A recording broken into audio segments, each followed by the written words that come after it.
Goodness, I almost knocked you all down. Sorry about that. Welcome back to the channel, everyone. Happy 4th of July. Oh my, it's hot out. I'm sure it's hot out where most of y'all are at too. Been kind of a stressful day around here today. I don't know, probably shouldn't be, but it is. You know, I don't take many days off from work, but I decided I'm going to start trying to make Saturdays like my day off, or days that'll be my day that during the week to get things done around the house I need to get done, and odds and ends, groceries, all that good stuff. And so I needed an oil change on my car, and it just so happened Walmart was open, and we've been taking it to Walmart. We were used to taking them to the dealership all the time, and the price was getting ridiculous, and the length of the time. I mean, it was hours waiting for an oil change at a dealership, and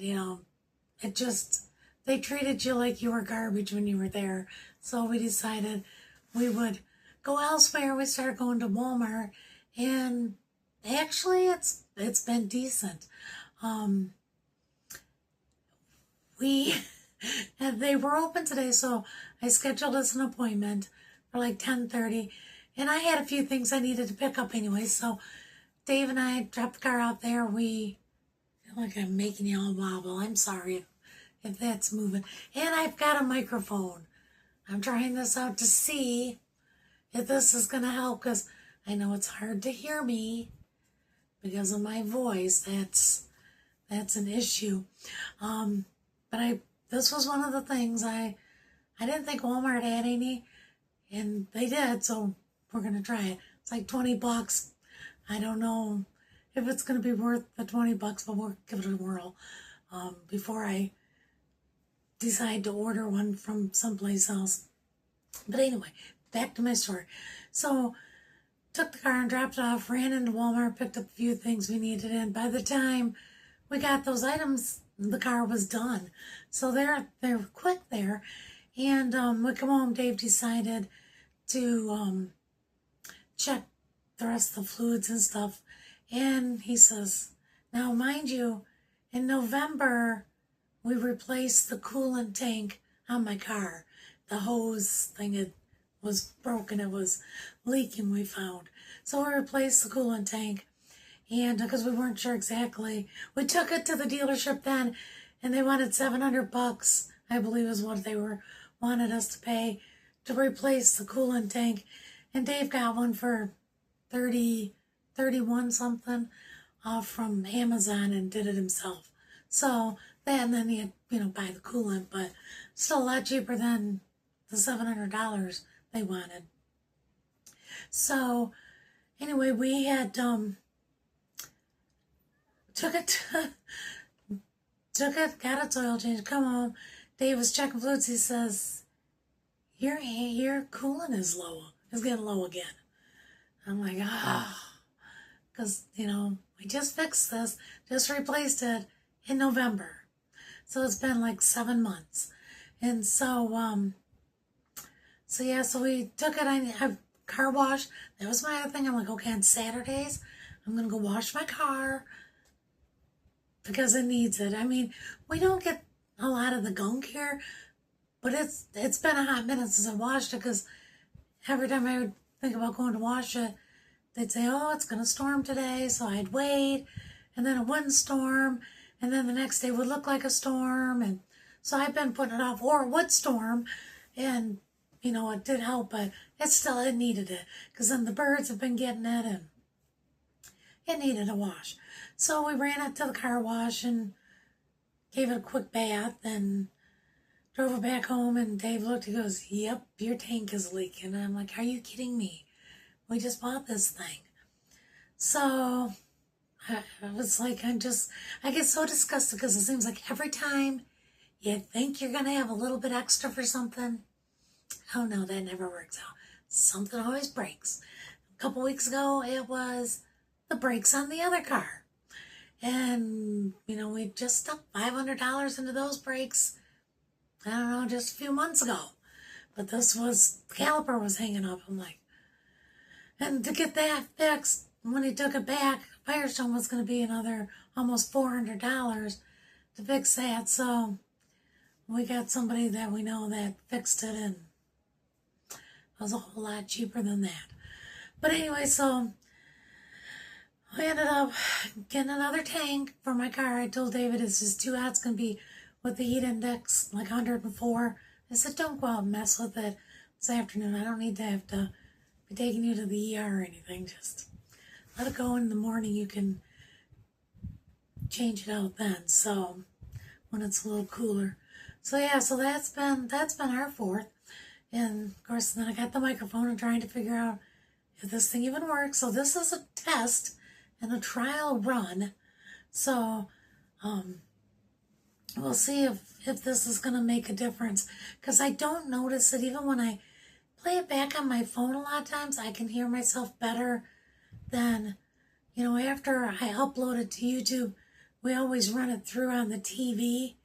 And then you can't hardly hear me. Got to turn the volume way up to hear me. Which is kind of story of my life. People will say, well, just call me. No, you don't understand. People don't hear me on the phone. Like right now, my throat hurts just from the talking I've done throughout the day. And it'll hurt. It hurts always right near. It'll be sore the rest of the day. So, it's just talking is not a good thing for me necessarily. But I can't talk louder than what I'm talking. So that's why I'm going to try the microphone. Hopefully this one works. If not, now this was $20. And I think for $25 I can get the ones that seem like you always see the other content creators with a little fuzzy hair looking stuff on it. I don't know, maybe those are better than this. But this is what they had at Walmart. And I thought, well, let's get it and try it. And I can always go from there. So that's what we're doing here. We're going to try this and see if this helps. And unfortunately, y'all are just going to have to bear with me if it doesn't, because I got to put it through all the uploading and stuff to put it onto YouTube, I guess, before I can hear it on the TV. Now I can play it back on my laptop, but it also sounds louder on there than when it actually gets to the TV. The only way to get it on the TV, actually, I think if I had a HDMI, I probably could take it from maybe from my phone or laptop to that, but I don't even know if I have one of those cables anymore. I am not tech savvy by any means. I'm just a 59-year-old woman just trying to share my life with y'all. And, it's just kind of so that I can look back on it someday and think, you thought you were old then. You had no idea. Because I do that with pictures that, when I was like in my 20s and late teens, and I thought, back then I thought, man, I'm so fat. And I'm thinking, oh, what I wouldn't give to be that fat now. That was way better fat than what I am now, but whole different story there. So anyway, hope everybody's having a great 4th of July. Probably everybody's out celebrating the 250th. And sunscreen. By the time this comes out, it'll be too late probably, but hope y'all have sunscreen on. It's better here this year, not heat-wise probably, but last year we had those devastating floods in Kerr County, like in Texas, where Camp Mystic got flooded out and those 28 girls died. And I think it was 28. I was watching some things on YouTube last night. They have like the anniversary thing of that happening, and it's devastating. The one little girl has yet never been found, and chances are, it's been a year now. Whether they'll find remains at some point, who knows, and then there was a man that was never found. So there was, I think it said, I believe it said 135 people were lost, and so at least Texas isn't dealing with that horribleness today, although there's a lot of families that are, dealing with the anniversary of it, and what a horrible, horrible thing that would be. I was glad to see that Camp Mystic filed for bankruptcy, because it wasn't that long ago they were planning on being open for this holiday, for summer camp again. And I thought, that is not right. Everybody at first was real supportive of Camp Mystic because, they were supposed to be a Christian camp. And I'm not saying that wasn't the goal, but they did not have their ducks in a row. That's considered, which I learned from since then, that's considered flash flood alley here in Texas, just because it can flood just like that through there. And it's not the first time it's flooded through there. I remember last year they talked about it had happened once or twice before.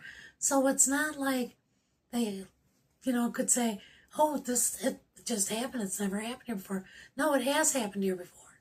So, they just didn't have things in order to prevent that. And my own personal opinion only, but I just feel like it was greed.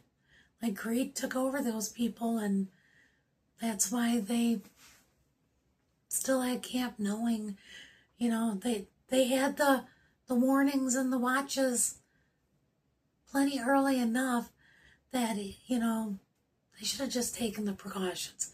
Again, that's just my 2 cents. Take it for what it's worth. Just some old woman that's on YouTube giving my opinion. But that is my opinion. So I was glad. I'm not saying I'm glad they went bankrupt, but I am glad they didn't open. That just seems kind of to be the right thing to do. If you're not willing to move away from where that flood happened, then you shouldn't be putting other children's life at risk. They're kids. They do what the adults tell them to do. It's not like they can really, when they're 8 years old, 6 years old, it's not like they can defend themselves. Just like there was another woman, and I've thought of her throughout this past year. She was on last year when all the flooding was breaking news, and she had a campground there.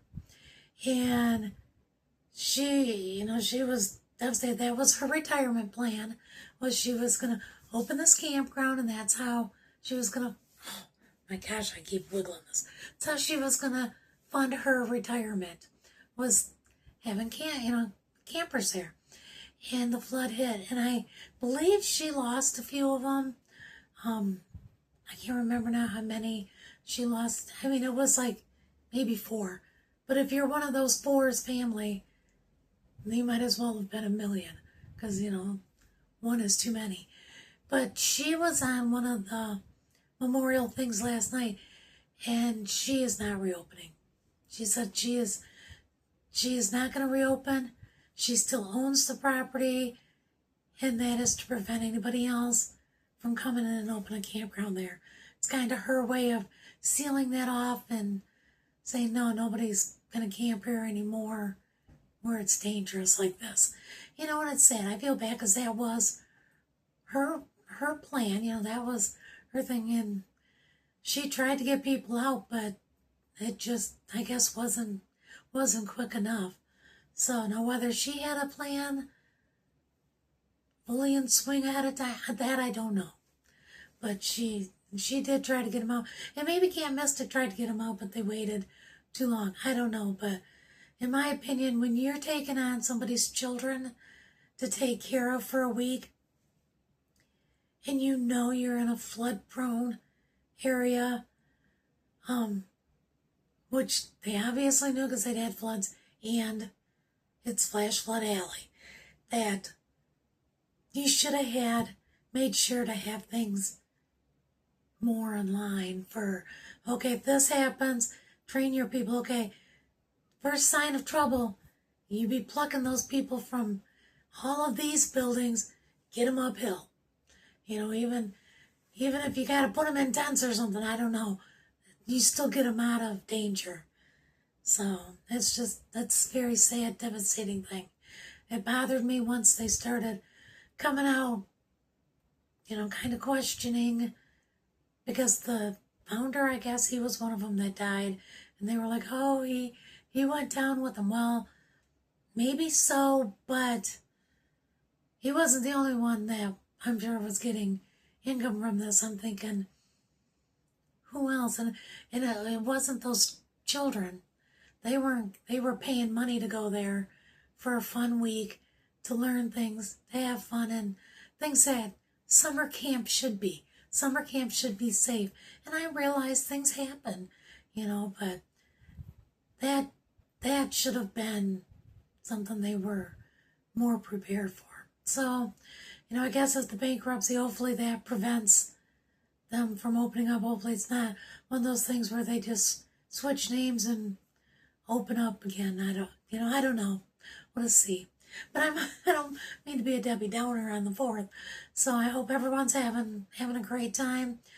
I'm hoping, since we live in the city and we live in an apartment complex, that we won't have a lot of fireworks. I know it's inevitable. There's going to be some people they're not supposed to, but it's inevitable. They're going to be setting them off here and there, and Izzy's terrified of them, so, but sometimes she doesn't hear thunder. I don't think her hearing's 100% anymore. Sometimes she don't hear thunder like she used to. I don't think it's that she's getting used to it. I think she just don't hear it, but, so hopefully she doesn't get all anxious about it. I mean, she does have anxiety medicine. Maybe it wouldn't hurt to give her one of those tonight after supper. But we're just going to hang out here. Dave and I have no plans. We're just going to be home. I got things to do here. I'm going to try to get this video uploaded right away. And, yeah, I guess that's it. Nothing exciting going on here. I'd like to be saying, yeah, I'm going to cut up a watermelon for supper, but y'all, have you priced watermelon? I don't know if it's pricey where you're at, but I remember when we lived in Michigan, so it's been over 3 years ago, thinking, my gosh, it's $8. And I know there is some here. I've seen like the little personal size ones for $8, but we went to the farm. No, it was not the Farm Patch. Theirs was, I think, $9 there. When they have like 2 different colors, but there's this farm to table people that have them. They take them right from their farms, and they've got them on their trucks, and they'll give you like what parking lot they're going to be in, and you can stop by and pick up a farm fresh watermelon. And I thought, oh, that's great, and it should be cheaper because there's no middleman there. You can pick one up for the prime cost of $13. And I'm thinking, I am not, as bad as I want some watermelon, I'm not paying $13. I guess I'll just have to hope somebody I know has some kind of get-together and they have watermelon. Because I tell you, I might skip the barbecue or whatever they're serving, just go for the watermelon. Because I've been wanting some watermelon, but I refuse. I am not paying $13 for a watermelon. Because for one thing, I don't always pick the tastiest ones. I do the thumping on them and, try to pick them good. But, sometimes you get a watermelon home and it's just like, not really much taste. Sometimes they're really good and sweet. I remember as a kid, and maybe it's because Dad grew them in the garden, they always seemed to be good. I didn't realize you could have bad watermelon. Till I was an adult, I'm like, man, these things have no taste. So I don't know if it's the way they grow them now. Is it just because Dad didn't grow it? I don't know. But, I'm definitely not paying $13 to find out if it's good or not. So, anyway, that's all I've got today. Again, go out and enjoy yourself. I hope everyone has a good day. I hope that this microphone is working. So otherwise, I've probably just wasted 20 minutes of your life that you're never going to get back. So, and if it doesn't, then I'll keep plugging on, trying to find something that makes it sound where y'all can hear me a little better. So, take care, everyone. Thank you so much for watching. Don't forget to like and subscribe, and feel free to share this video out. Take care. I'll talk to you again real soon, especially if the microphone works. Bye, guys.